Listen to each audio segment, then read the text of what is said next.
So it seems like out of nowhere, the entire Warhammer community has become obsessed with Gunpla, and rightly so.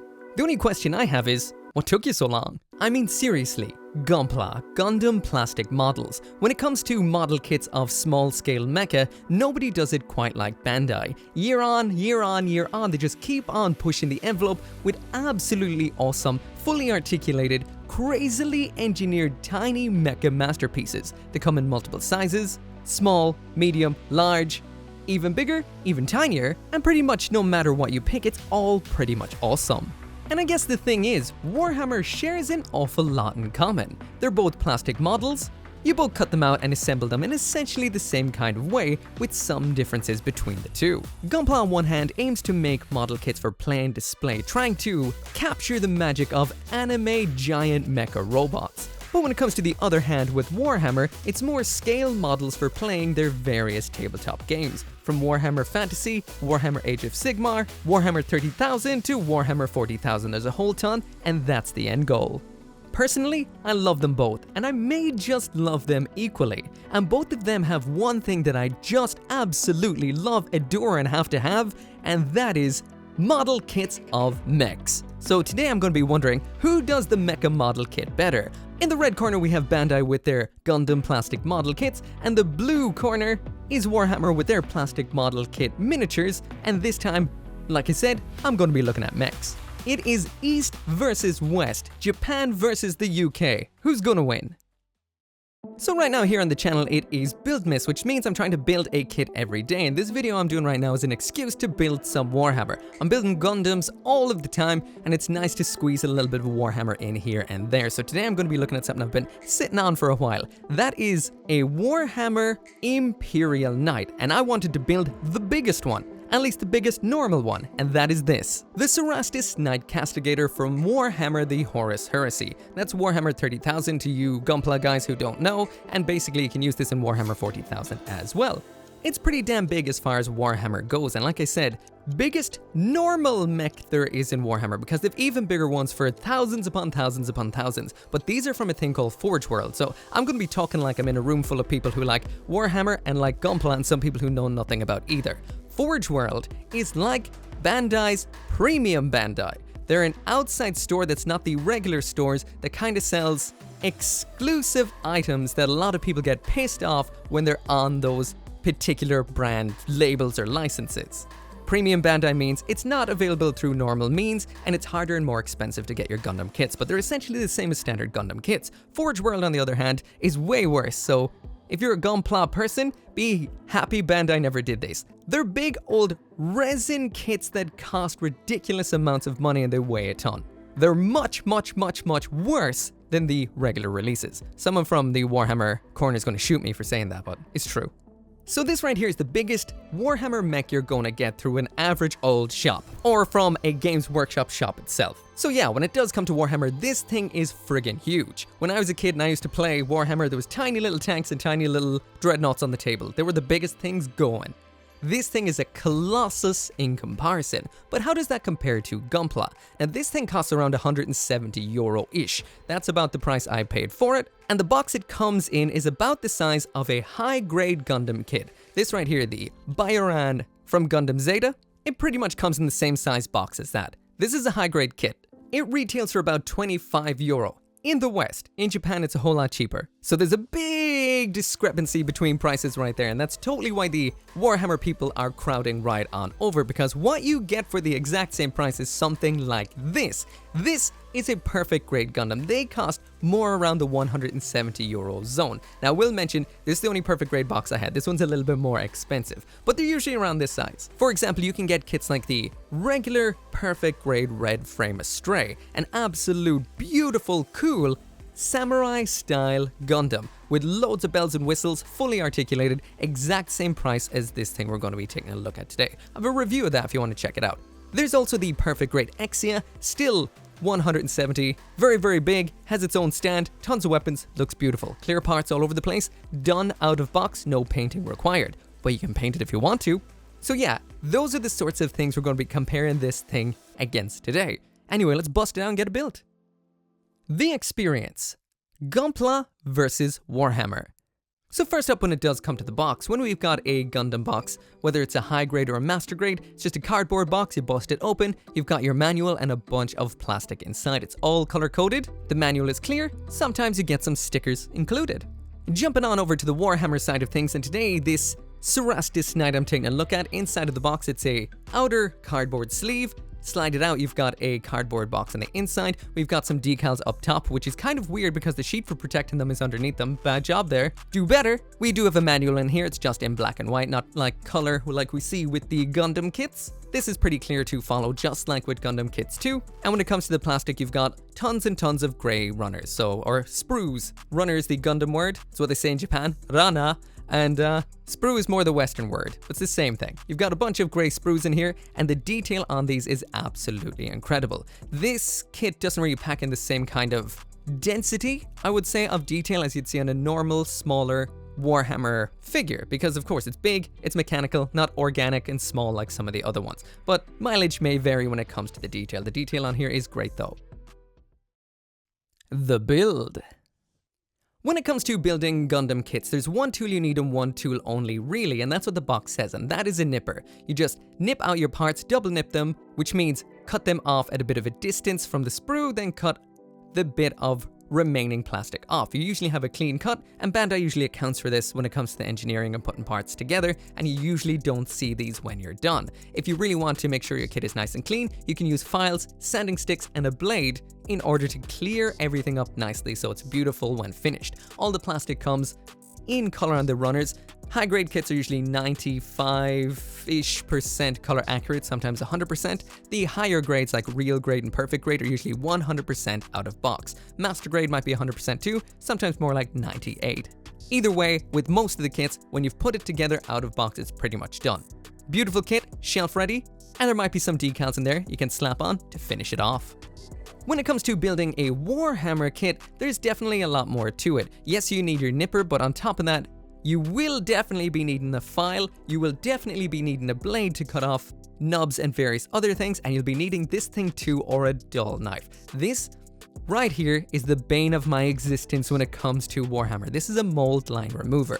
Thankfully on one of these bigger kits you don't really need to do this, but on the smaller ones you spend so much of your time when you're building Warhammer scraping the edge where the mold line is.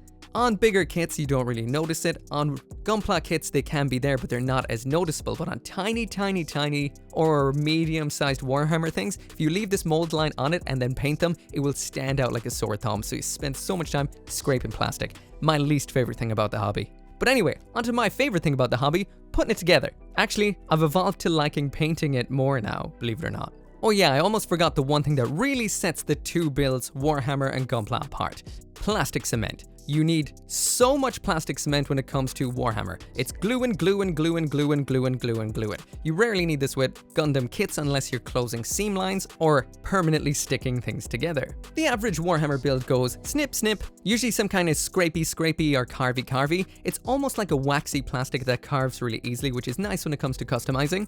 You then glue stuff together, so much glue, open a window or it'll blow your head off. So much plastic cement. The plastic in here is very nice. It adheres together so easily, almost instantly, so by the time you're onto the next piece, everything's fairly hardened up. The experience is very nice. The pieces slot together oh so perfectly. It's a nice building experience. It's different from Gunpla, which clicks together, and then you've got something that actually can be articulated like an action figure. This is all locked into position.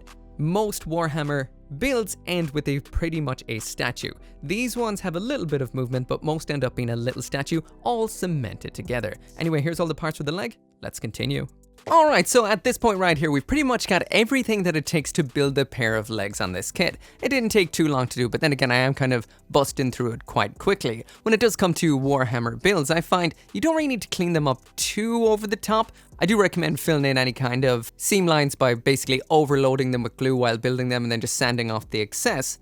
But with kits like this that are kind of mechanical, I find you can kind of get away with it. And a lot of these smaller kits, besides the mold lines you have to scrape off, I find you can kind of deal with them when it does come to the painting stage. I find you can kind of get through a Warhammer kit fairly rough, messy and mucky and still end up with a really nice result. Anyway, As for the assembly of the legs, like I mentioned earlier on, you're able to cut out aspects to allow this to actually bend to some degree. Now, I realized while building this, and the manuals when it comes to Warhammer are a little bit on the not so brilliant side because they do leave out a lot of the optional things. It does say you can cut off the bits, but it doesn't really say anything about the fact that you can just switch the legs by changing these plates, by putting one on one side and one on the other, so that way you don't have every single knight that you build all stepping forward on the right leg. This one will be stepping forward on the left leg. So just like we've seen on every part, the little crotch right here does have these little line segment bits, or should I say bits sticking out. Now these attach right on into the little segments on the insides of these. You do have two options of angles, and you can either pop them in like this, or a little bit more extended like that. And you can do that on both sides. So you've got those options out of the box, or just cut them off entirely and you can put that whichever way you want with the new bend at the leg if you cut off the other tab to have it in a kind of bent knee standing on something pose. So there's a lot of options in this set compared to some Warhammer out there. Tau. So yeah, with these actual little sections here, you can choose which leg is stepping forward. So you don't even have to flip the little caps like I did. I suppose you could actually put them at the same angle too and have it kind of awkwardly just kind of standing up in the one spot if you wanted to.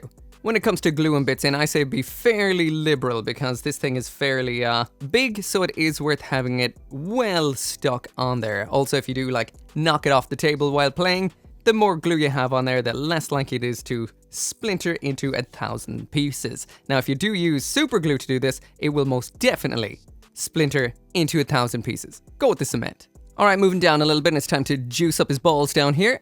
Get them good and wet, pop on the feet. Now these don't have anything to kind of set them in place, so it's best to actually do this kind of gluing while it is standing on the ground. So next up in here we grab all of those tiny little bits we built, and I suppose they're not that tiny when you consider Warhammer. And first off we've got some pistons. These are simply, you don't actually glue this section in because depending on where you pop it, it will need to be slid out. So you might be inclined to think at this point, well, you've gone and ruined it, you've glued that together and it's stuck in there. Well, the one thing about Warhammer that is absolutely great is that it glues and bonds pretty much instantly and holds together with some decent strength. However, it is still kind of wet and pliable for a while afterwards. So separating parts that were stuck together fairly recently ago, and I mean, I must have done this about 20-30 minutes ago now because I went to get a snack, it's still soft and you can still pry them apart with very little damage. And hey, if you do break it, that is kind of the essence of Warhammer. You've got yourself some brand new battle damage. Anyway, I just pulled everything apart, switched the part around that wasn't meant to be where I put it, and stuck it all back together, no harm, no foul, and it looks absolutely, well, the same. I'd say perfect, but it just looks good. I'm going fast and dirty here. And the last touch on the legs right here is we do need to add on a couple of little pipes. The way the glue works on these kits is kind of fun because the bits will literally just kind of stick and hover for you while you're trying to actually put things into position. So it's not as much as a balancing act as when you do have hovering pieces on a Gundam model kit. Not that you do that often, but sometimes you do, but it's not as simple to deal with as this right here. So legs, almost complete. It's just armor time. However, I'm not going to glue these on right now because I don't glue them until, well, until I'm finished painting it. The basic reason is because you can hit the whole inside of this with whatever the inner frame color you want is, and then you can paint these different. So you can use a completely different primer on them for the color you're going to use on top. So that's why I'll put them to the side and get to them at the end. Usually I just blue tack them on onto the upper body. So next up, moving up to the body, and this builds up like a bunch of plates, so it is hollow on the inside at least at first. Again, it's gluing, sticking, and everything sticks pretty quick, so that is really, really good. Once you've added everything together, you've got the guts of the outer section of this complete. Then you build up some little detailed sections which pop onto the back, some vents for up top, again some tiny parts to glue together, some detailing, and then you finish off the main core with some sections for the arms to attach onto. Now there's a lot of reason why these Cerastus Knights are kind of more interesting than some of the other Imperial Knights that would have came out before, as well as them being able to be built in multiple different poses if you cut off the tabs. There's also this going on inside. You build a cockpit with a pilot inside, which is extremely detailed and well designed on top of that. You build up the chair, then you build up the little pilot himself. I did have a little bit of trouble with this because I kind of didn't realize I was trying to put his shoulders on backwards. The vents are at the top, not at the bottom, but once I got that figured out, everything was smooth sailing. There's tiny detail, including the choice of a kind of face plate for on him, which is tiny, millimeters. Drop him into the chair, line up the hands. you throw the back and the walls onto it, and just look how detailed this is. This is incredible. And the smartest aspect is, first off, I'm not going to actually glue this front section on. I'm going to leave it off for now. And the reason is, this slots inside of the body like so. So you do have your pilot in there. However, you don't necessarily have to glue it in right now. So you can build this kit up as elements. So it means when you're spraying this down, just like you can spray the armor and the inner frame separately, you can do the same with the pilot figure right here and paint him while he's in this little section. You might be even better off leaving the walls off of this in order to do that, and just kind of make this as a non-glued sub-assembly, so you've got a good access to the pilot to actually paint it. But the fact that he's in here, you put the armor on top, then you can either close or open the door, is an incredible little feature if you want that extra level of detail in your knight. Now this, to me, makes this one of the best Warhammer Mecha minis out there. So once you are actually finished with the main body and the legs, it's time to jump onto the arms, which are the weapons. Now, there are 3 of these particular knights available. They all have different setups. Basically, one's got a big old lance, one's got a sword, and one has a big old chainsaw sword or chainsword. The one I'm going with today is the Cerastus Knight Castigator, and that one has a sword as well as a Castigator bolt cannon. So again, it's gluing of a whole lot of parts in here, but there is a little bit of articulation later on. You start by gluing on the barrels for the Gatlings at the end, throw both sides of the armor on like so, a little bit of armored section and detail underneath. This slots into a shield, you build the whole main body of the weapon, attach on a couple of little bits, and then the shielded shooty end like so. It's pretty much as simple as that. Then you need to build the arm, and you build this in a series of little elements, little joint sections. You actually glue the pieces together, but make sure not to get any glue into the joints, which will allow you to actually pose this when it is complete, to some degree. You can actually bend the weapons all around, but I find this tends to be a little bit of a pain in the arse. I prefer to actually glue it into a pose, so it's not just moving around on the model on you in the end, because that can be a little bit annoying.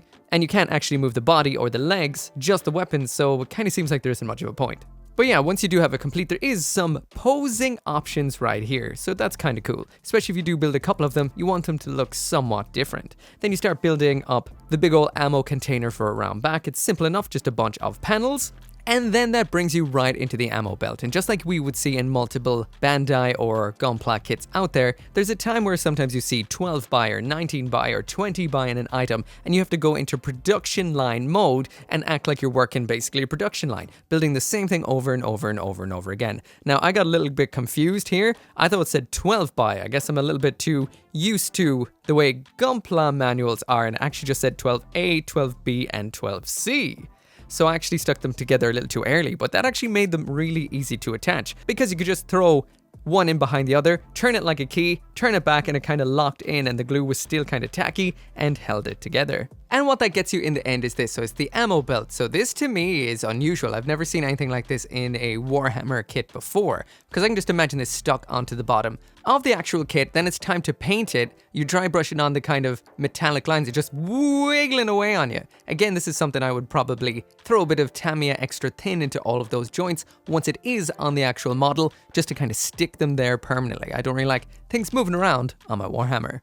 Also, that right there is the finished weapon. I do love the design of Warhammer weapons. They're just so like, I don't know, they use the word grimdark, but I'd say they're very visceral, they're very heavy duty, and the kind of sci-fi gothic design to the weapons is just really, really nice. I'm definitely digging this dual Gatling here. Nice. That right there is what the backpack with the ammo looks like. So again, lots of ammo molded in there for painting up, and overall the detail on this is absolutely incredible. That looks super, super nice. So next up, you are jumping over to the other arm, and that is the Tempest Warblade, aka Big Sword. Again, glue, glue, glue, glue, glue here. I cut out the adding of the glue onto the parts because it's getting a bit kind of pointless at this stage, but just for your own, well, knowledge, they're not just magically sticking together. Or are they? Anyway, you glue 2 halves together, a bit of armor plate onto the front, and that is pretty much it to the blade. So quite simple compared to the other weapon. Then you build up all the individual parts to the arm, exactly the same as the other side, which made me wonder, could you throw this weapon on the other side? But it does have a bit of a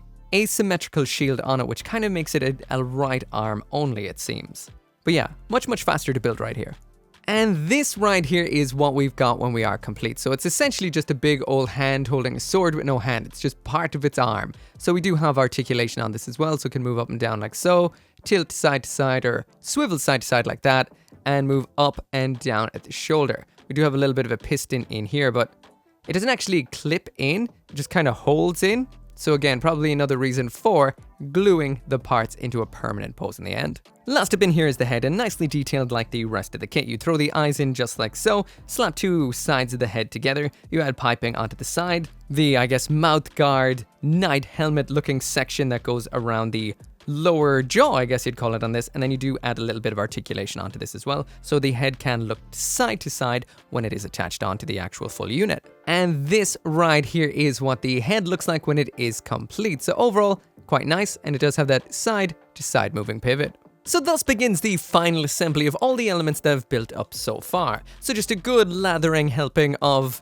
glue on that waist joint section and throw it on. It adheres fairly quickly, like I've mentioned before. It sticks quick, but it still stays kind of removable for quite a while, so you can yank it off if you don't really like the pose you've popped it in. So when I build these, I tend to keep all the parts separate that I'm going to prime differently. The armor, I'm not sure what color I'm going to paint it yet. The inner frame more than likely is going to be a kind of silver. Maybe, I know I might get a little bit experimental, so I'm not sure just yet. So I'm just going to keep them separate. I glue on the head, the arms just kind of slot into place by just kind of spinning them on in there, so they are still removable afterwards. And I have to say, just even looking at the inner detail on this, it is incredible. It's one thing you know say about Warhammer, or should I say Games Workshop's miniatures. The detail on them is absolutely stupendous. The design is phenomenal, and overall it just looks cool even without the armor on just yet. So this is the part I'm going to do all in silver.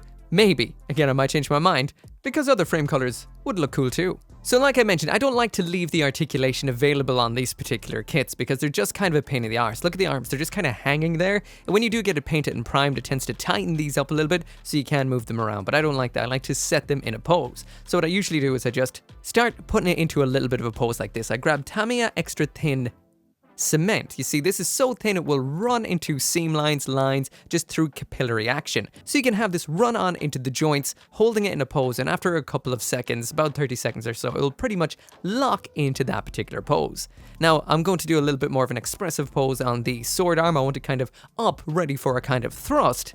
And now this is a little bit more awkward because there's a lot more kind of gravitational forces on this while it's up there, so it might pull at the joints while they're starting to set. So just grab something like a stand or an action base, and you can just throw this under it for some support while it sets. Also, I will mention, if you are throwing on the armor and you want it to be removable later on, the best thing I always find to use is just blue tack, or white tack in this situation. Just get it nice and warm, rolled up, stick it onto the armor plates, and the armor plates will stick on for you. That way you've got it all held together, I don't know, for just conceptualizing colors, to have it looking complete, and all of that sort of stuff. And then you can pull them all off for painting a little bit later on. I do this with all of the armor all over it, so it's just blue tacked on. And that right there is pretty much what the Cerastus Knight Castigator looks like, pretty much complete. So anyway, that right there is it for the video. And at the end of the day, which is better, Warhammer or Gunpla? Well, the answer is neither really. They're both great in their own way. The Venn diagram of what makes them both themselves only overlaps a little bit, maybe half, but there's pretty much the amount of things that they have in common. They also have the same amount of differences. For example, the tone of the lore, the source materials is completely different. It's night and day. You may like one, you may like the other, you may like both. The style of the build, you've got your fully articulated mini or medium-sized robots when it comes to Gunpla, and you've got your little statues when it comes to Warhammer. Of course, the biggest difference is there's a game involved when it comes to Warhammer, and that's the absolute initial point, but you can build them as a hobbyist too, which is pretty much what I do. There is no real game per se when it comes to Gundam plastic model kits. They're just for the display to capture the magic of the anime.